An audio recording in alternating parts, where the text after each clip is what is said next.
Ayan mga bossing, magandang gabi po sa inyong lahat. Umaga, tanghali, hapon, madaling araw, kung ano man ang oras na dyan sa inyong mga kinaroroonan. Magandang araw, tanghali, gabi, hapon sa inyo. Nako po, eto na naman po si Boss Dada.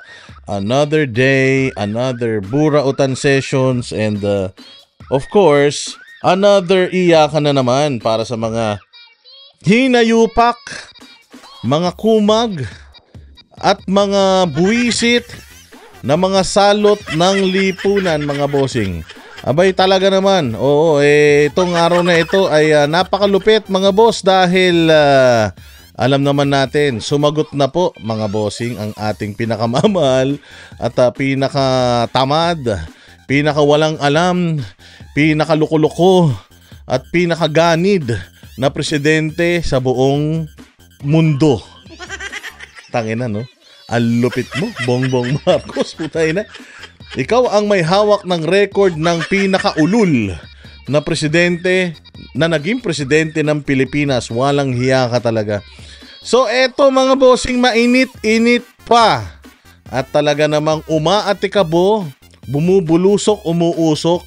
Aba, mga boss, talaga naman. Sabi ko nga ilan linggo na po nating pinag-uusapan. Mahigit isang linggo na to be exact. Magdadalawang linggo na actually nating pinag-uusapan etong issue ng budget, mga bossing.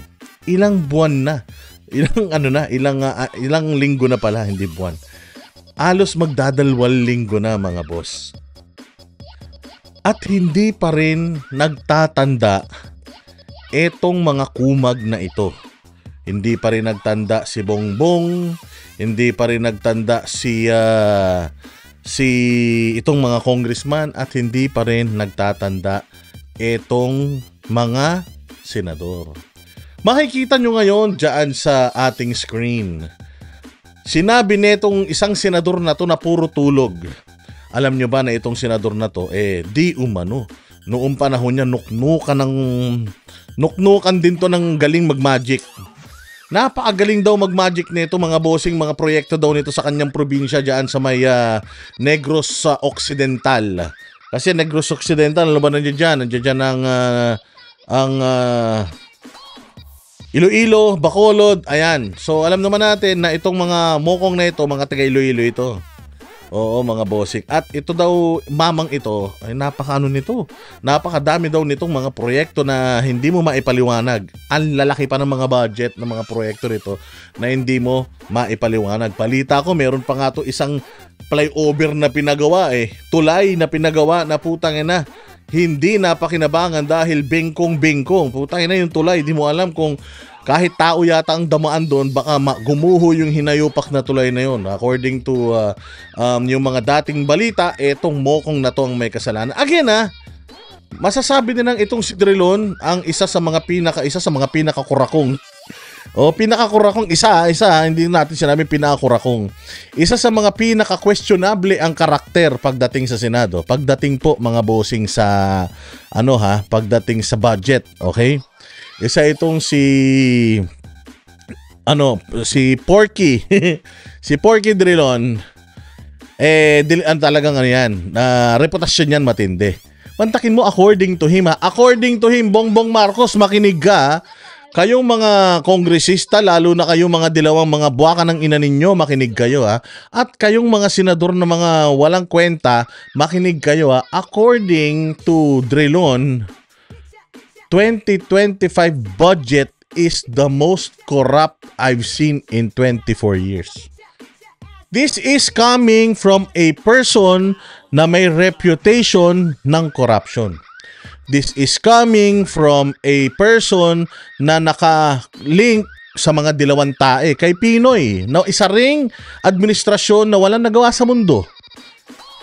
Nakaano to itong mamang ito. At itong mamang ito, ang tono nito actually, medyo may naging loyalista na nga yata ito Kasi naging tagapagtanggol na rin to ng administrasyon. At alam naman natin na yung Jed Mabilog na kamakailan lang ay binigyan ng presidential clemency, executive clemency nito ni Bongbong Marcos ay kamag-anak nito. Pero hindi kayang gamutin nun. Ganon katindi, ganon kakurakot yung 2025 budget to the point na may utang na loob na itong pamilya na to dahil dun sa executive clemency na ibinigay dun sa kanyang pamangkin, pinsan, kung sino man yan.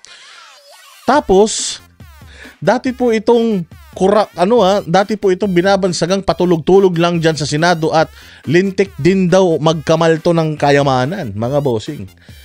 So kumbaga parang si Lupin III na isang magnanakaw ay sasabihin pang mas magnanakaw pa sa kanya etong pinapatungkulan niya. Halimbawa, si Jay Guevara, ako si Lupin III. Ako yung isang sa pinakamagaling magnakaw sa buong mundo. Pero sinasabi ko na si Jay, grabe, lintik, ang tigas ng muka, magnanakaw talaga. Imagine, ang isang magnanakaw, binabansagan niyang magnanakaw yung kapwa niya magnanakaw, ikaw na yung pinakamagaling magnakaw. Ibig sabihin, kung ako si Lupin, si Jay Guevara, yung isa nabihan kong ang galing magnakaw, ibig sabihin, mas magnanakaw pa kaysa sa akin si Jay Guevara. Kung ako ang pinakamagaling magnakaw sa buong mundo, then si Jay Guevara siguro yung pinakamagaling magnakaw sa buong universe. Ganon yung klasifikasyon nun, mga bossing. Crucial po ito mga bossing ha. Etong sinabi ni Drilon na ang 2025 budget is the most corrupt I've seen in 24 years. Imagine ha, I've seen. Ang tagal na nitong naging senador. Mantakin mo in 24 years. Etong budget ni Bongbong Marcos ang pinakakupal. Itong budget ni Bongbong Marcos yung pinakabrutal. Itong budget ni Bongbong Marcos ng 2025 ang pinaka-animal, pinaka-hayop, pinaka-satanas, pinaka-demonyo sa 24 years ni Drilon. Sa 24 years ni Drilon na naging senador siya. Imagine. Grabe yun. Isa tong matinding statement. And then, bakit ko ba binibigyan mo pa Boss Dada ng bilang yung sinasabi ni Drilon, wala namang kwenta. Ayun na nga. Imagine mo isang walang kwentang tao na nababansagan na magnanakaw ay nagsasabi na ito na yung pinakatarantado. So parang tila mo nagsisisi pa to si Drilon na putangin na, sana ngayon ako naging senador.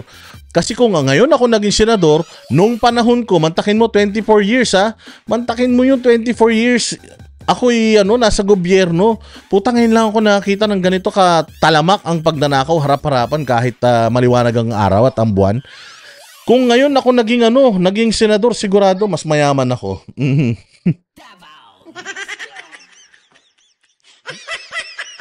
Kung siya naging senador, mas mayaman daw siya, mga bossing. Parang gano'n ang pinalalabas niya eh. Sabi ko nga sa inyo, putay na nung nakita ko, tawa ako ng tawa. Sobrang tawang-tawa ako, mga bossing, kasi putya, Drilon na to eh. Galit na sa mga Duterte ito. Dilawang tain na ito. Hindi pa rin siya makapaniwala na putang ina, magnanakaw na kami, pero mas magnanakaw pa pala sa amin, animal na yan. So talagang binabansagan niya itong administrasyon ni Bongbong Marcos na putang ina, pinakakorap. Imagine na pinakakorap. Ito si Drilon, parang tong Rita Hontiveros, para tong Leila de Lima, para tong mga hardcore na dilawan na putang ina, walang magandang ginawa si Duterte sa kanila, pero nakakita itong ng katotohanan. Nabulag pansamantala. Actually hindi, bulag to eh. Nakakita pansamantala itong si Drilon at sinasabi niyang yung budget daw ni Bongbong Marcos yung pinaka-corrupt sa buong buhay niya, sa nakita niya sa politika. Putang ina, Marcos, maiya ka naman. Maiya ka naman, binabansagan kayong mga kurakot nung isa ring kurakot. At ang matindi nito, 24 years ng kurakot to, putang ina ninyo, 3 taon pa lang kayo na ang nakakuha ng pinakamatindi. Kayo na nakakuha kumbaga sa WWF, yung belt ng champion ng pinakamagnanakaw sa tanang buhay ng mga politiko dito sa bayan natin Pilipinas, mga hayop kayo. Di ba? Utang ina, hindi ka ba naman matatawa niyan? So eto mga bossing sabi ko nga sa inyo, ang tagal-tagal na natin pinag-uusapan. Eto pa yung isang Eto pa yung isang utang ina. Si Tito Soto naman, walang Diyo na yan. Sinabihan naman itong si Kimbo, Sinabihan itong si Kimbo na putang ina mo Kimbo, kung ano-ano sinagsasabi mo, tarantada ka. Sa tagal ko ng Senate, naging senador din. Naging Senate President pa ako. Putang ina, wala pa akong nakitang congresswoman na kasing tanga mo. Bakit? Putang ina, samantakin mo, inamin mo na blanco yung committee report at sinabi mo na walang na walang problema yon, walang mali ron, walang unconstitutional doon. Technical staff lang yung magko-correct ng mga typographical errors dyan, etc. etc. Pero pumunta yan sa presidente ng merong nang hindi na yan blanco, anak ng tinapay. Yun na nga ang problema natin, Kimbo. Putang ina. Yun ang problema nating malaki dito, animal ka, isa ka pa rin eh. Ang problema natin malaki dito, Kimbo, putang ina yan. Ito ng mga blanco na ito, according dito kay Senator Soto at according na din doon sa interview natin kay Ungab. Oy, panoorin niyo yung interview natin kay Ungab Napakatindi nun, exclusive yun. Talagang mainit na mainit pa. Tayo pa lang ang humihingi ng opinion sa kanya patungkol dyan sa sinabi nito ni Kim Burat. Kaya kailangan panoorin ninyo yan. Okay? One-on-one interview yan with Kong Ungab. Inunahan ko si Presidente Duterte na ma-interview si Ungab. But anyways, mga bossing, sinasabi dito ni Tito Soto this is coming from a Taiman, kumbaga sa mga nakakulong. Taiman ang tawag nila doon sa mga matagal ng mga nakakulong yung mga pabalik-balik na sa kulungan. Ito si Tito Soto, mga bossing, ang sinabi niya, Kimbo, mali yung sinasabi mo. Mali yun, mali na kayo ay magpapasa ng isang batas na blanco. Considering yes, yung GAA kompleto, puta, hindi nga yun ang pinoproblema natin. Ang pinoproblema nga dito, Kimbo, yung bicameral report na blanco-blanco. Bakit blanco? Sino ang nag-fill in the blanks doon? Ang sinasabi mo ba yung technical group ninyo ang nag-fill in the blanks doon? Alin yung fill in the blanks nila at bakit yun yung mga presyong pinaglalagay nila? Yun yung dapat yung ipaliwanag. So dito, nasukol itong si Kimbo dahil sa laki ng bibig niya, mga bossing. Mukhang kasya yung dalawang paa ko. Dahil mukhang paa naman tong babae na to, mga bossing. Ang sinasabi niya is parang umamin siya na meron talagang blanco, which is kayo nahuli. Umamin to na may blanco. Si Bongbong hindi umaamin na may blanco. Hindi naman siya kasali sa usapan, sali ng sali. Mamaya ipapakita ko sa inyo kasi nagdududa tayo Binibigyan actually natin ng benefit of the doubt ito si Bongbong Marcos. Binibigyan natin si Bongbong Marcos ng benefit of the doubt. Sinasabi natin na baka hindi siya ang may utos, baka meron lang talagang kawatan sa Congress at sa Senate. Pero sa kabilang banda, nagtataka tayo bakit sila yung unang nagre-react. At nagtataka tayo bakit hindi sila nagpapaimbestiga. Klarong-klaro doon sa pag-amin netong babae na ito na merong mali doon sa pinirmahan niya. So bakit pinagpipilitan niya na yung pinirmahan niya tama? Wala naman nagsasabi na yung pinirmahan mo mali. Ang sinasabi dito, yung pinirmahan mo depektibo kasi nga yung proseso nung paggawa noong pinirmahan mo may butas, may mga blanco. Ngayon, sino ang naglagay? Sino ang nagutos? Ikaw ba? O gawa-gawa lang to noong iilang mga tao dyan sa BICAM? Doon lalong-lalo na doon sa mga magdidesisyon upon printing na nitong pipirmahan mong batas. Kasi sabi nga nito ni Tito Soto hindi pwedeng blanco yan. Ang bill, hindi pwedeng blanco, lalong-lalo na yung batas. Ngayon, kung hindi na blanco yung batas na pipirmahan ni Bongbong Marcos, sino ang naglagay ng mga blanco doon? Ikaw ba Kimbo? Ikaw ba Grace po? Ikaw ba Zaldico? Ikaw ba Tambaloslos? O ikaw ba Escudero? O si Bongbong mismo? Sino sa inyong mga ulupong kayo ang may kasalanan dito, mga bossing? Eto, pag-usapan na natin at panoorin na natin, mga boss. Etong mga natin ngayon, etong mga ibabalita natin. Eto na Before that, eto, pakinggan muna natin yung yung mismong statement ni BBM patungkol sa patungkol sa budget kasi nagsalita na siya na naman at yung kanyang sagot putang ina mali-mali na naman. O eto, natin. Yan. Diyos mio. O eto na. Pakinggan natin kung gaano kagaling itong presidente nating pinakamalupit, ha? O ayan, pakinggan natin. At kayo na po ang bahalang humusga kung gaano ba to katanga. Okay? Sige, pasok. Tila pinambabala raw ang kontrobersya tungkol sa 2025 national budget para patumbahin ang gobyerno at ituloy ang destabilisasyon. Yan ang duda ni Pangulong Bongbong Marcos. Anak ng tinapay. Putang ina niyan. Alinaw ha? Ang sabi ni Presidente Duterte, may problema po tayo doon sa BICAM. Yung pinirmahan po ni Bongbong Marcos, bagamat konstitusyonal, ay depektibo. Kaya dapat po hindi po ma-implement yung batas na yon. Dahil nga batas na ang GAA mga bossing, kaya pumunta sila sa Supreme Court at ang basihan nila ng pagiging depektibo nung BICAM is yung pag-amin ni Kimbo na may mga blanco sa BICAM report.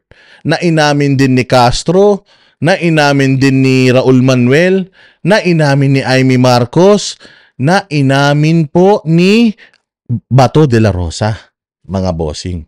Ayan. Napakarami pong nagpatunay na blanco po yung BICAM report. Hindi nga GAA ang problema, pero dahil nga sa ang problema ay nagsimula sa magic ng BICAM committee, defective or depektibo po yung inyong GAA. Yun ang inirereklamo. At kapag ang isang administrasyon ay hindi pa po nakakapagpasa ng batas patungkol sa budget para sa kasalukuyang taon, meron po bang contingency plan? Meron pong contingency plan in place. Ano yung contingency plan?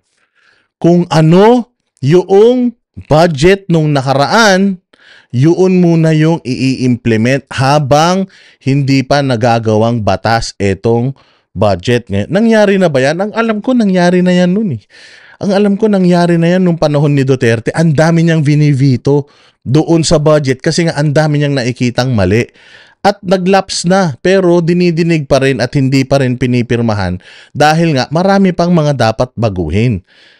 So kapag gaganon kasi mga bossing, automatic yung parang ikaw, halimbawa, paano kung wala kang sweldo?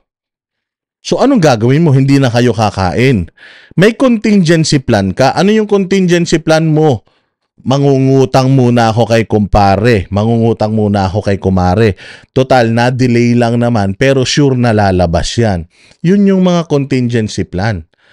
Ano pa ba? May ipon naman ako sa bangko, kukunin ko muna yung ipon ko sa bangko para makakain ng pamilya ko. Ganon mga bossing ang isang tatay ng tahanan. Tingnan ninyo kung anong sagot nito ni Bongbong Marcos kung sakaling etong ating budget ay ideklara ng Supreme Court as defective at ipawalang bisa niya at ipaulit yung paggawa ng budget sa mga taga-Kongreso at Senado.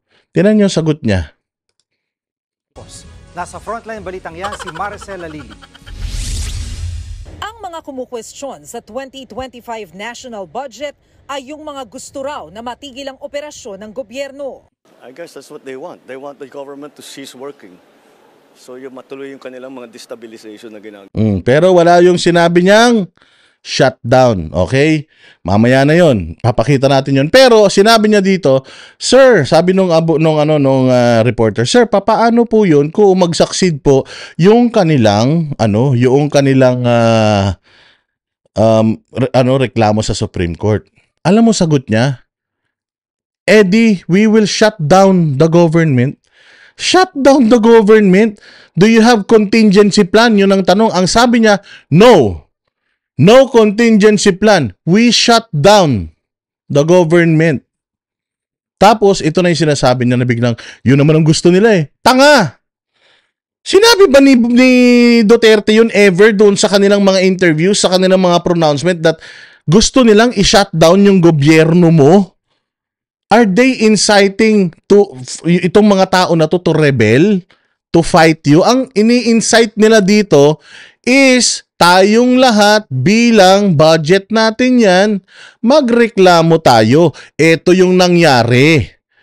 Kailangan humingi tayo sa kanila ng accountability at ng transparency. Alamin natin pare-pareho bakit blanco yung BICAM. Sinabi niya ba GAA? Hindi naman. Sinabi niya ba na may kasalanan ka? Hindi naman. Bakit parang may kasalanan ka? Yung mukha mo, tuyot na. Bakit parang may kasalanan ka? Bakit parang Bongbong Marcos may iniilagang ka? Tsaka bakit parang may itinatago ka? Ikaw bang pinuno nitong kabulastugan na to? Yun bang nag-fill in the blanks dyan sa BICAM? Ikaw? Kasi as far as I know, never na mention ni Presidente Duterte yung pangalan mo, lalong-lalo na yung GAA. Ang sinasabi lang nila, yung pinirmahan mo, defective. Kasi nga, yung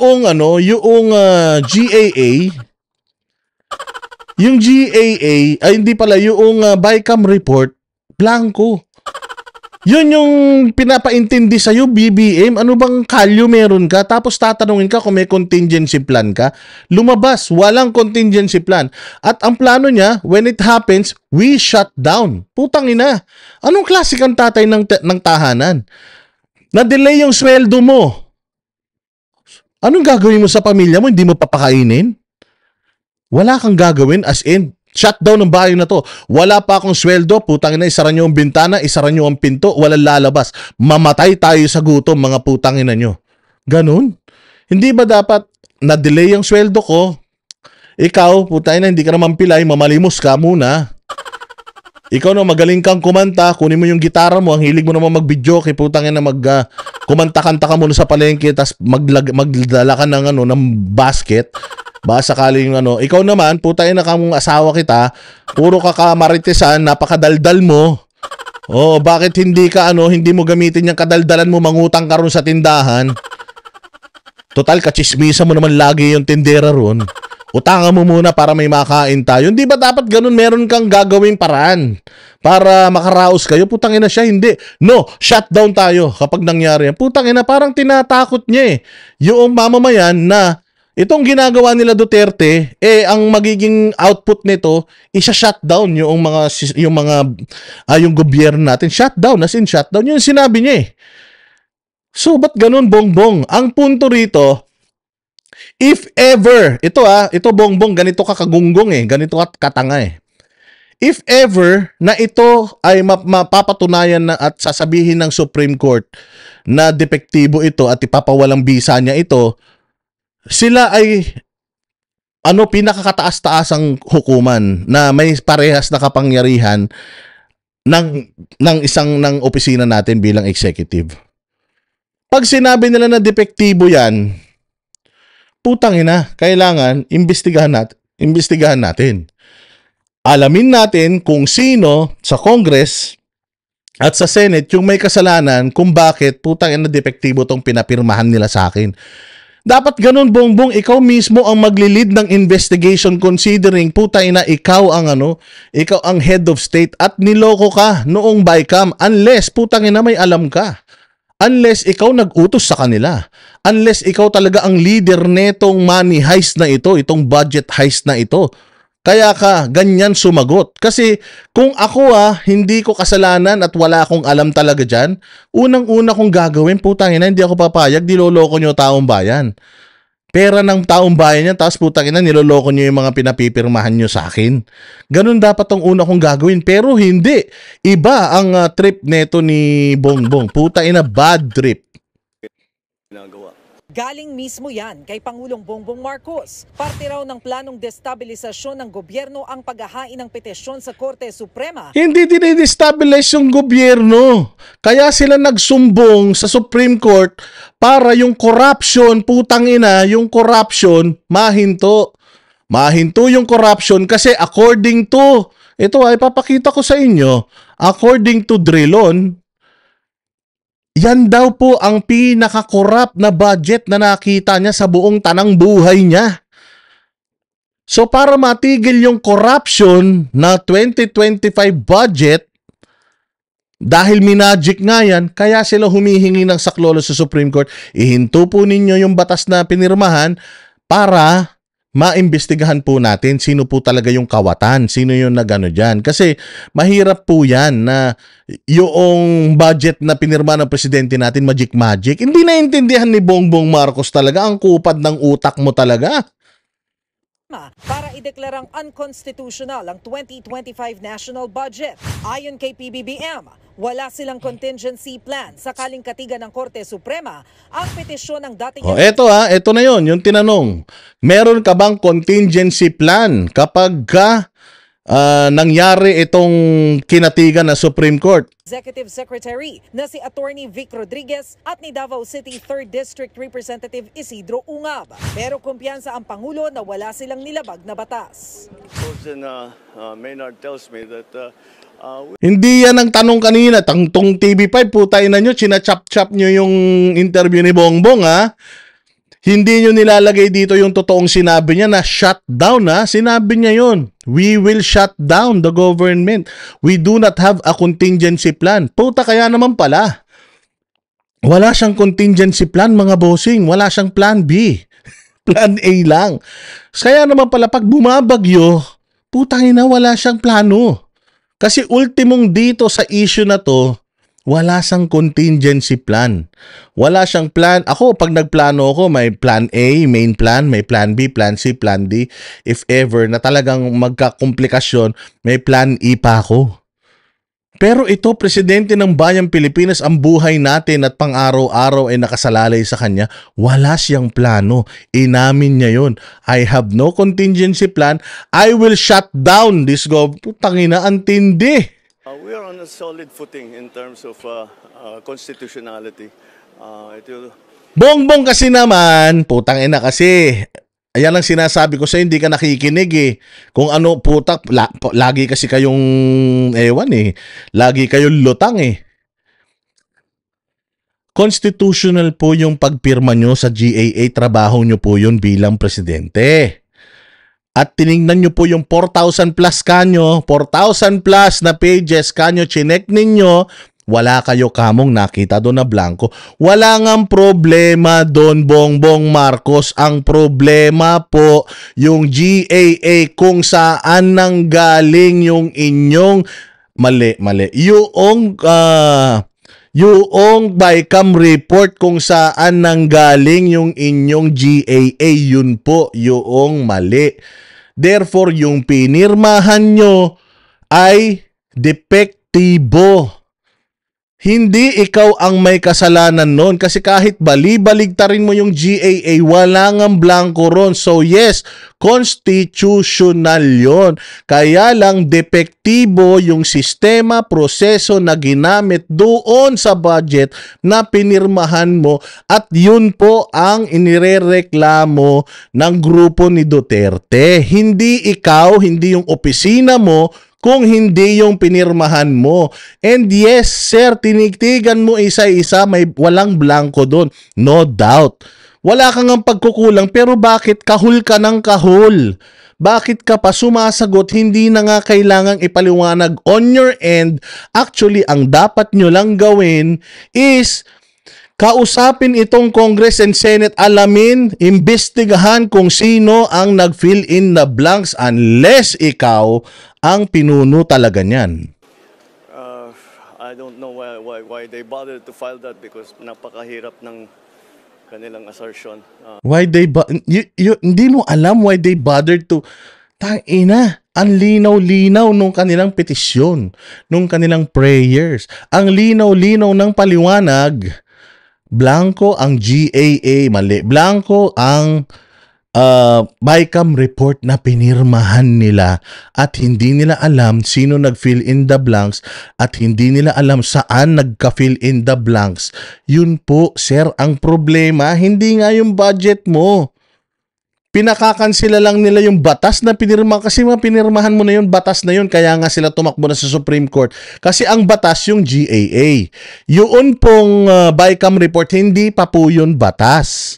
Okay, hindi pa yun batas. Kaya hindi nila pwedeng ireklamo yun sa GAA.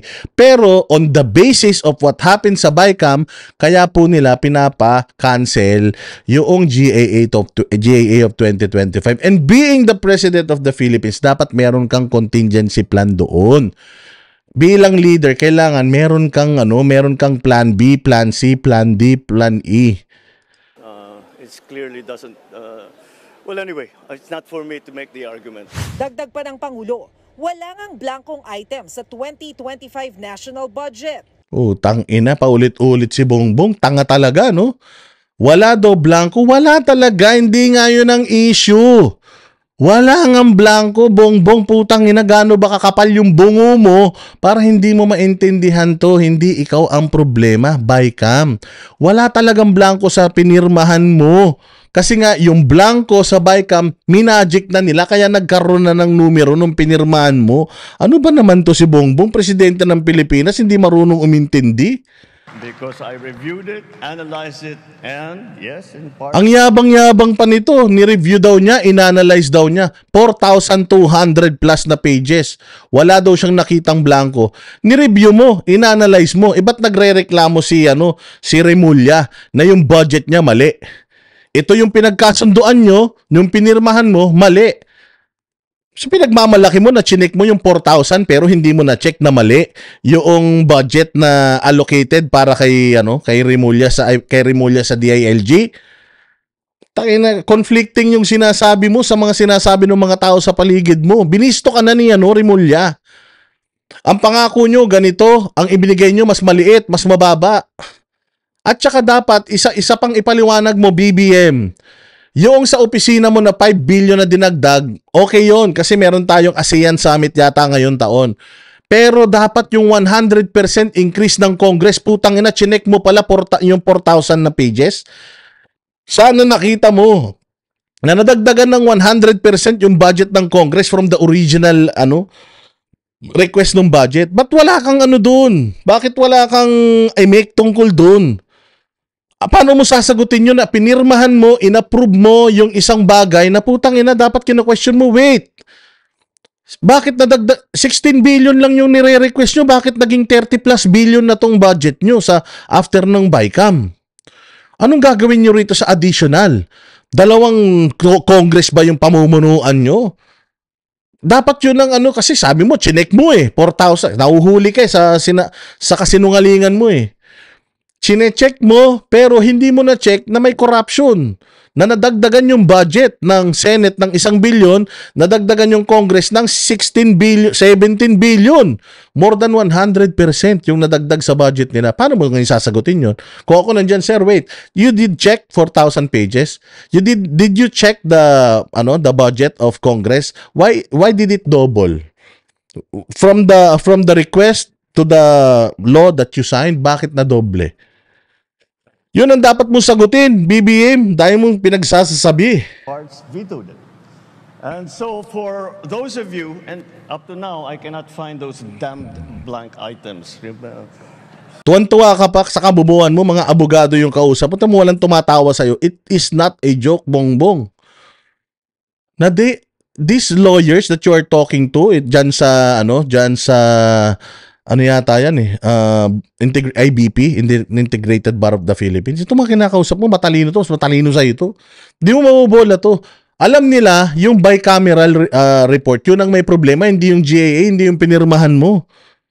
Sinabi mo pa yan dyan, di ka nahihiya, puros mga abogado yan. Kinyan pagdating sa mga detalye. The issue is the BICAM report, not the GAA. Kahit tumambling-tumbling ka, yes, walang blanco sa GAA, pero may questionable sa GAA na pinirmahan mo. Ano yun? Dumoble yung budget ng Congress. Putang ina, ba't ka pumayag?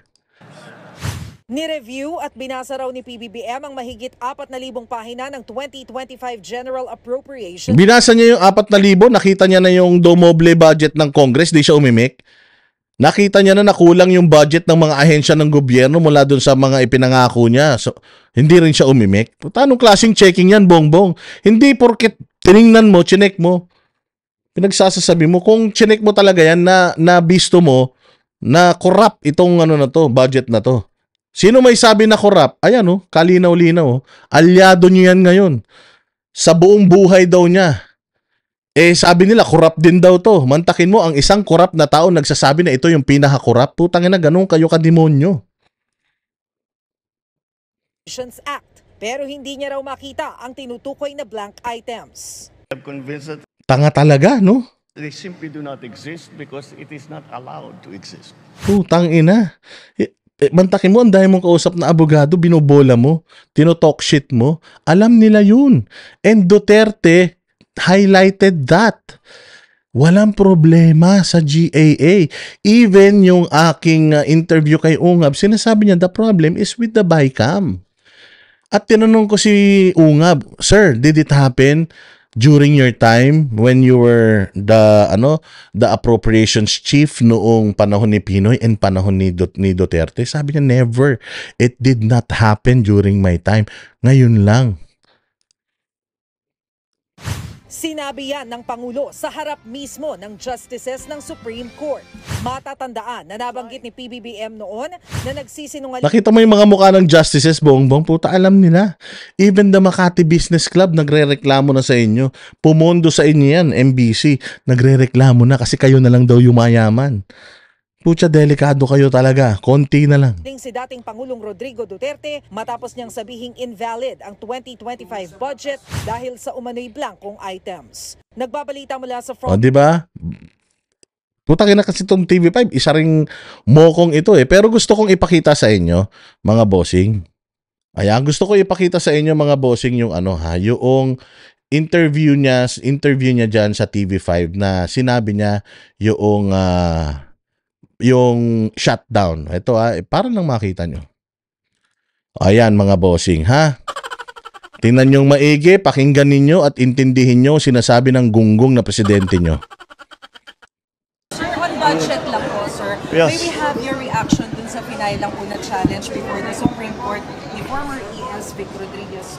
What do you think of this, sir? Unconstitutional daw yung GAA. Well, that Again unconstitutional yung gago rin kasi talaga tong putang inang mga media na to. Bobo din talaga eh. Bobo talaga tong mga media. Bakit? Dapat ang tanong, kasi dyan na nila, putang ina, nilambat ka na nila noon, BBM eh. Nilambat ka na nila noon. Sabi nila, ano masasabi mo? Sabi ni Duterte, may blanco daw yung GAA. Di ba? Nagalit kay kagad. Fake news, fake news, fake news. Ganun kayo kagad. Nilambat ka na, putang ina, nalambat ka na naman. Ikaw yung isda na nahuli, pinakawalan na, dahil napakapangit, putang ina, pumasok ka na naman sa lambat. Inutil ka talaga. Ang tanong nitong reporter, Sir, mayroon pong final na petisyon sa Supreme Court na sinasabing depektibo daw po yung GAA. Anong sasagot mo? Ay maganda nga, 'di ba? Kung ako 'yun, ay maganda nga na maihasampa ito sa korte para malaman natin from the court, sila kasi yung expert sa batas, kung talaga bang unconstitutional etong GAA. Again yung pinirmahan ko kompleto. Ngayon, ang sinasabi nila Duterte at nila Vic Rodriguez, yung BICAM report ang may problema. Kaya gusto ko rin malaman from our senators and Congress, ginawa nyo ba yung binibintang sa inyo? Kasi kung ginawa nyo yung binibintang sa inyo, putay na, dapat talaga magka-leche-leche kayo. Pero kung hindi, abay dapat ipaliwanag nyo yan para hindi nagkakaroon ng gulo. Kasi ako gusto ko rin malaman kung depektibo ba talaga yung pinirmahan ko o hindi. Unless nga ikaw yung doon, pinuno nila. Unless ikaw talaga yung kriminal doon at nag-utos sa kanila para pirmahan nila yung kahit blanco. Kasi sinasagot mo yung hindi ka naman dapat sumagot. Diba? Anong tanong sa'yo? Depektibo daw yung GAA. Bakit depektibo? Dahil sa BICAM? Well, gusto ko ring malaman. Maganda yung pagpa-file nila ng kaso. Para at least kung halimbawa malaman natin unconstitutional to, di good. Good. Okay tayo. Ano tayo? Plan B tayo. Ganun. Plan B tayo. Ano tayo? Makikipagtulungan tayo kala Duterte kung ano yung pwede natin gawin. Putsangin na. At saka itong mga congressman, mga senador na gumawa ng magic, putangin na nitong mga to.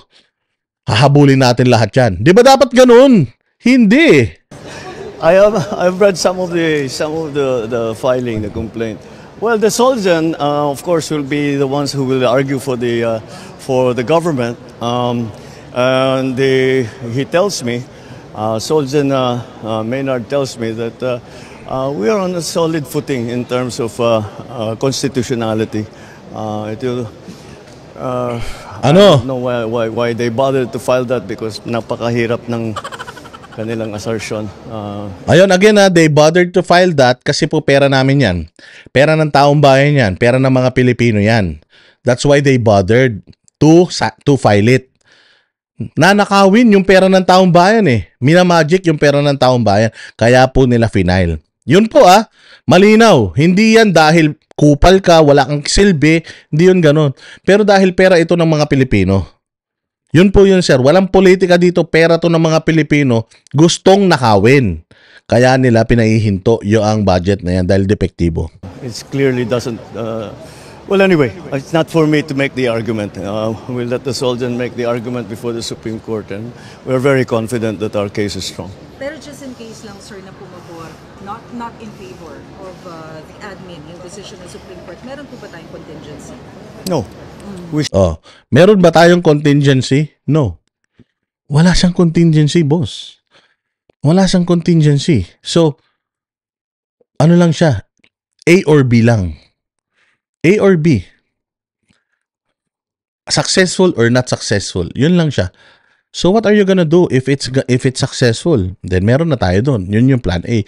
Kung hindi successful, wala talaga. Yung plan A pa rin. Puta, hindi nga pwede. So ang gulo-gulo mo talaga, bongbong. Wala ka talagang plano para sa bayang Pilipinas. Mantakin mo, these are all possibilities. This being the leader of this country, you should be open to all possibilities. Alam mo yan. Bilang isang matagal nang nasa gobyerno, dapat meron kang contingency plan. Putang ina. Wala kayong plano para sa bayang Pilipinas kapag dating ng mga ganitong mga unforeseen circumstances. Bakit pa kayo nandyan? Wag na kayong tumakbo sa susunod, sir. Mga anak mo, sabihin mo, yung yaman ninyo, anuhin nyo na lang. Tawag dyan, i-enjoy nyo na lang yung yaman nyo. We shut down everything. We shut down everything. That's the plan. If the Duterte succeeds, the plan is to shut down everything. So kung hindi dumating yung sweldo on time, patay kuryente, patay tubig, sara pinto, walang lalabas. Antayin natin na dumating yan, yung sweldo. Paano kung next year pa dumating? Putang ina. Basta, we shut down.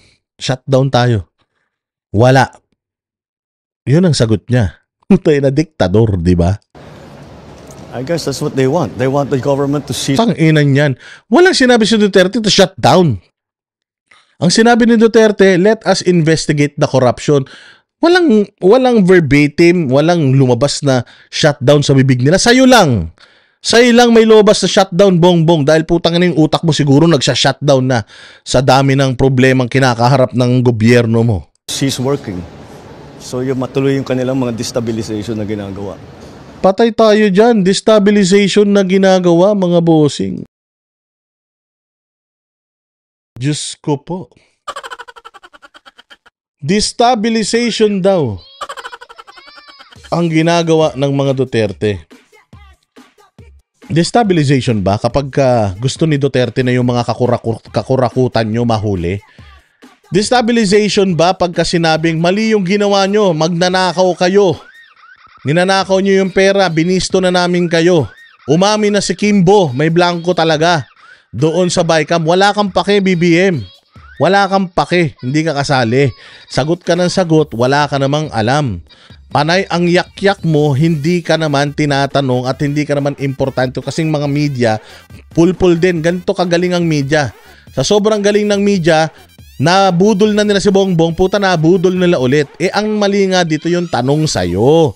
Kaya dapat kasi Bongbong, lahat ng issues na iintindihan mo, hindi yung puro si Bersamin ang sumasagot para sa'yo.